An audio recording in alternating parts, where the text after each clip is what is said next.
बुरी आदत। एक गांव में एक लड़का रहता था जो कि शक्कर खाने का बहुत ज्यादा आदी था। इस शक्कर खाने की आदत की वजह से उसकी माँ हमेशा परेशान रहती, उसको मना भी करती, लेकिन वो अपनी माँ की बात नहीं सुनता था।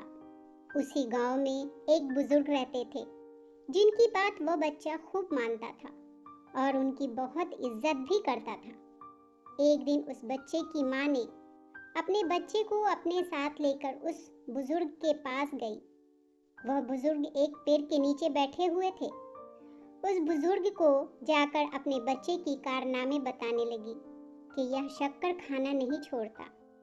इसे आप जरा कहिए कि यह शक्कर खाना छोड़ दे। तो उन बुजुर्ग ने कहा कि तुम एक हफ्ते के बाद आना।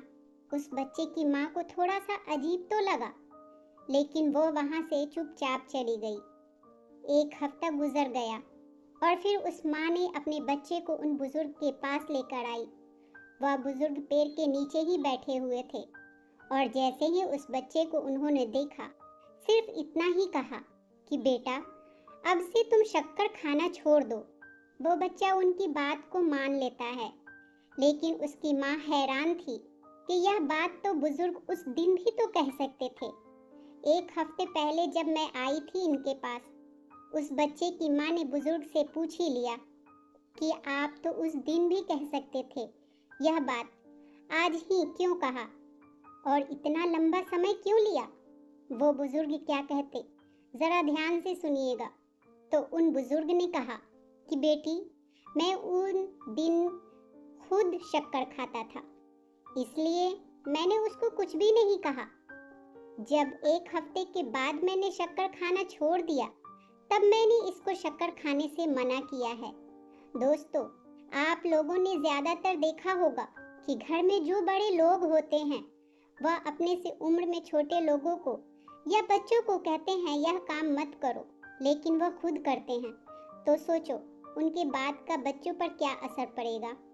आप जो बड़े बड़े मोटिवेशनल स्पीकर देखते हैं, यह क्या ऐसे ही बन जाते हैं?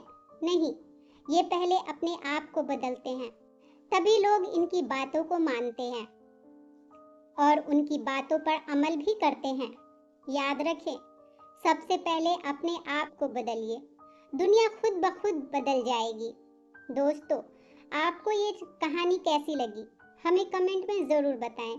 प्लीज़ चैनल को लाइक, शेयर और सब्सक्राइब ज़रूर कर दें।